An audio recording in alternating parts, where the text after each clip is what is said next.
So welcome back to our channel, our reaction time. So இன்னைக்கு இந்த வீடியோல நம்ம என்ன பார்க்க போறோம் பாத்தீங்கன்னா ஜூனியர் என்டிஆரோட தேவாரா படத்தோட கிளிம்பிள்ஸ் வந்து பாத்தீங்கன்னா ரியாக்ட் பண்ண போறோம். ஸோ இப்போதான் ரிலீஸ் பண்ணியிருக்காங்க. பயங்கர ஒரு எதிர்பார்ப்பு இருக்கு எனக்குன்னு சொல்லலாம். ஏன்னா அனிருத் அண்ட் ஜூனியர் என்டிஆர் இவங்களோட காம்பினேஷன்ல ஃபர்ஸ்ட் மூவி நினைக்கிறேன். எனக்கு தெரிஞ்சு இதுக்கு முன்னாடி எதுவும் ஒர்க் பண்ணலன்னு நினைக்கிறேன். ஸோ அப்படி ஏதாச்சும் பண்ணியிருந்தாங்கன்னா மகா கமெண்ட் பண்ணிருந்தா நான் பார்த்து தெரிஞ்சுக்கிறேன். நான் ரொம்ப எதிர்பார்த்துட்டு இருக்க இந்த கிளிம்பிள்ஸ் எப்படி இருக்கு அப்படிங்கிறத இப்போ ரியாக்ட் பண்ண போறோம். ஸோ ஃபுல்லா பார்த்துட்டு அதுக்கப்புறம் டீட்டெயிலாக பேசலாம். வீடியோக்குள்ள போறதுக்கு முன்னாடி நம்ம சேனலை சப்ஸ்கிரைப் பண்ணிக்கோங்க, பக்கத்துல பெல் ஐக்கானை கிளிக் பண்ணி கொடுத்துக்கோங்க. அப்பதான் நம்ம போற வீடியோஸ் எல்லாமே நோட்டிஃபிகேஷனும் கரெக்டாக வரும். ஸோ வாங்க வீடியோக்குள்ள போகலாம். தமிழ்ல வந்து பார்த்தீங்கன்னா சூப்பராக இருக்கு. ஸோ ரொம்ப டைம் வேஸ்ட் பண்ணாமல் ஃபர்ஸ்ட் பார்த்துலாம். பயங்கர ஹைப்ல இருக்கேன்.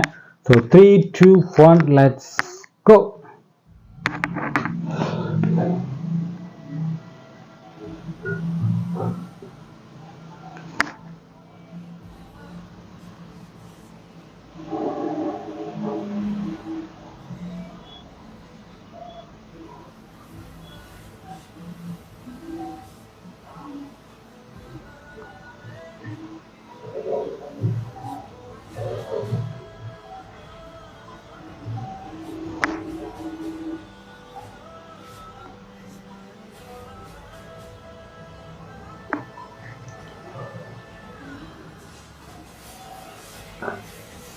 ஓஹோ,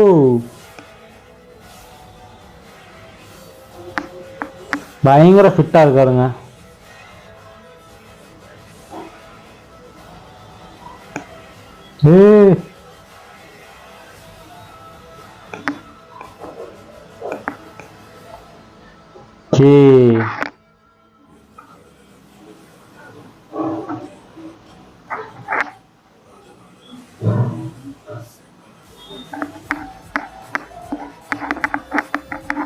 அனிருத் டச் இல்லாம இப்படி ஒரு வழியா வந்து பாத்தீங்கன்னா கிம்பிள்ஸ் பார்த்தாச்சு. எனக்கு ரொம்ப பிடிச்சிச்சுன்னு தான் சொல்லணும். ஸோ நிறைய விஷயங்கள் பிடிச்சிச்சு. ஒரு சில விஷயங்கள் வந்து பாத்தீங்கன்னா கொஞ்சம் டிசப்பாயிண்டா இருந்துச்சு. அதையும் இந்த டிப்பவே நான் வந்து ஷேர் பண்ணிடுறவங்க கிட்ட. ஸோ ஃபர்ஸ்ட் என்னெல்லாம் பிடிச்சிருந்துச்சு அப்படின்னு சொல்லிடுறேன். ஃபர்ஸ்ட் விஷயம் வந்து பாத்தீங்கன்னா ஜூனியர் என்டிஆர். ஸோ என்டிஆரோட அந்த ஒரு ஃபிட்னஸ் வந்து பாத்தீங்கன்னா செமையா இருக்குன்னு தான் சொல்லணும். எப்படி ட்ரிபிள் பயங்கரமா ஒர்க் பண்ணி அந்த படத்துக்காக நிறைய எஃபெக்ட் போட்டாரோ அதே எஃபெக்ட் இந்த படத்துக்கும் போட்டுக்கிற மாதிரி வந்து பாத்தீங்கன்னா தெரியுது. ஏன்னா அந்த கிளிம்பிள்ஸ் பாக்குறப்ப அவருடைய ரொம்ப கஷ்டப்பட்டு தான் அந்த படத்துக்காண்டி ஒர்க் பண்ணியிருப்பாரோ அப்படின்னு தோணுது. ஏன்னா உடம்பு அவ்வளவு ஃபிட்டா இருக்கு. ட்ரிபிள் விட இதுல இன்னும் நல்லா உடம்பு வந்து பாத்தீங்கன்னா மெயின்டைன் பண்ணியிருக்காருன்னு சொல்லணும். அது போல டயலாக் டெலிவரி செம்மையா இருந்துச்சுன்னு சொல்லலாம். அதுல அந்த எண்டிங்ல பேசுறப்போ அதெல்லாம் சும்மா வேற மாதிரி. அப்புறம் அனிருத், ஸோ அனிருத்தோட அந்த ஒரு டச் இல்லாம இருக்கே அப்படின்னு ஃபர்ஸ்ட் யோசிச்சேன். பட் ஆனா எந்தில் வச்சாரு அந்த ஒரு பிஜிஎம். சூப்பர். நிறைய பிஜிஎம்ஸ் இந்த படத்துல போட்டிருக்காங்க அப்படிங்கிற மாதிரி நியூஸஸ் எல்லாம் இருக்குது. ஸோ வெயிட் பண்ணி பார்க்கலாம். அது மட்டும் இல்லாமல் இந்த படத்துல வில்லனுக்குலாம் என்ன மாதிரி வந்து பிஜிஎம் போட்டிருக்காரு அண்ட் இன்ட்ரோ எப்படி இருக்க போகுது, நம்ம என்டிஆரோட இன்ட்ரோ அப்படிங்கிறதுலாம் ரொம்ப வெயிட் பண்ணிட்டு இருக்கேன். 5ஆம் தேதி ஒரு பேன் இண்டியா மூவியா இந்த படம் ரிலீஸ் ஆக போகுது. கண்டிப்பா நம்ம பார்த்து நம்ம சேனல்ல ரிவ்யூ கொடுத்துடலாம். அதுக்கடுத்து என்ன பிடிச்சிருந்துச்சு வந்து பாத்தீங்கன்னா ஸ்டோரி வந்து பாத்தீங்கன்னா ரிவ்யூ பண்ணல கிளிம்பிள்ஸ். நம்மள என்ன காட்டியும் ஒரு 5 சீக்வன்ஸ் மட்டுமே நமக்கு கிளிம்பிள்ஸ் வச்சிருக்காங்க. அது ஒரு நல்ல விஷயம் நினைக்கிறேன். பட் ஆனா எனக்கு என்ன தோணுதுன்னா ஒருவேளை இது ஒரு நாள் நைட்ல நடக்கக்கூடிய ஸ்டோரி மாதிரி இருக்குமோ அப்படின்னு தோணுது. பட் அப்படி இருக்க வாய்ப்பு இல்லைன்னு தான் ஒரு பக்கம் தோணுது. ஸோ வெயிட் பண்ணி பார்க்கலாம். இன்னொரு 2-3 மந்த்ஸ்ல படம் ரிலீஸ் ஆயிரும். ட்ரெய்லர் ரிலீஸ் பண்ணாலே ஓரளவுக்கு நம்ம கணிச்சிடலாம் படம் எப்படி அப்படிங்கிறது. ஆனா ஒன்று மட்டும் நல்லா தெரியுது, பக்காவான ஒரு ஆக்ஷன் மூவியா இருக்க போகுது நம்ம ஜூனியர் என்டிஆரோட கரியர்ல அப்படின்னு தான் சொல்லணும். ஏன்னா ட்ரிபிள் கூட ஆக்ஷன் பிளாக் இருந்துச்சு. பட் அது ஒரு டபுள் ஹீரோ சப்ஜெக்ட் அப்படிங்கிறதுனால அதை விட ஒரு ஸ்டெப் மேலதான் போய் இந்த படத்துக்கு பண்ணியிருப்பாங்க அப்படிங்கிறத நம்ம நம்பலாம். ஸோ வெயிட் பண்ணி பார்க்கலாம். அது போக அந்த படத்தோட சில டிசப்பாயிண்ட் இருக்குன்னு சொல்லியிருந்தேன்.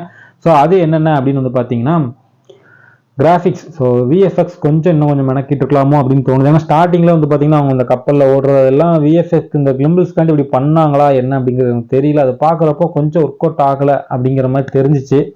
ரொம்ப அவசரமாக கிளிம்பிள்ஸ் ரெடி பண்ணால் எப்படி இருக்கும் அந்த மாதிரி தான் எனக்கு தோணுச்சு. ஸோ இல்லைனா நமக்கு ரிவ்யூ பண்ணக்கூடாது அப்படிங்கிறனால விஎஃப்எக்ஸ் வச்சு இந்த இது பண்ணியிருக்காங்களா ஃபுல்லாக அப்படிங்கிற மாதிரி தெரியல. ஸோ வெயிட் பண்ணி தான் ஆகணும். படம் வந்தால் இல்லை ட்ரெய்லர் வந்தால் மட்டுமே நம்மளால் ஒரு முடிவுக்கு வர முடியும். ஸோ ஓவராலாக எனக்கு ரொம்ப பிடிச்சிருந்துச்சு. மைனஸ்ன்னு பார்த்தீங்கன்னா எனக்கு அந்த ஸ்டார்டிங்கில் அந்த கப்பலில் ஓடுறது, அந்த கப்பலில் ஏறுறது, இந்த கடலில் போகிறது எல்லாமே இன்னும் கொஞ்சம் ஒர்க் பண்ணியிருக்கலாமோ விஎஃப்எக்ஸில் அப்படிங்கிற மாதிரி தோணுச்சு. கொஞ்சம் ரியலாக இல்லாத மாதிரி இருந்துச்சு.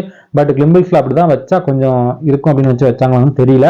ஸோ ஓகே, மற்றபடி டீசர் சூப்பராக இருந்துச்சு. எனக்கு ரொம்ப பிடிச்சிருந்துச்சு. உங்களுக்கு பிடிச்சா இல்லைன்னு சொல்லி மறக்காம கமெண்ட் பண்ணிடுங்க. ஸோ என்டிஆரோட ஃபேன்ஸ் யாராச்சும் இந்த வீடியோ பார்த்தீங்கன்னா மறக்காம ஷேர் பண்ணுங்க. நம்ம சேனலை சப்ஸ்கிரைப் பண்ணி வச்சுக்கோங்க. அப்படி முடிஞ்ச அளவுக்கு ஷேர் பண்ணுங்க. அப்போ தான் நம்ம சேனலில் போகிற வீடியோஸ் எல்லாமே உங்களுக்கு உடனே நோட்டிஃபிகேஷன் கரெக்டாக வரும். ஸோ நெக்ஸ்ட் ஒரு சூப்பரான வீடியோவில் உங்களை பார்க்குறேன். பாய்.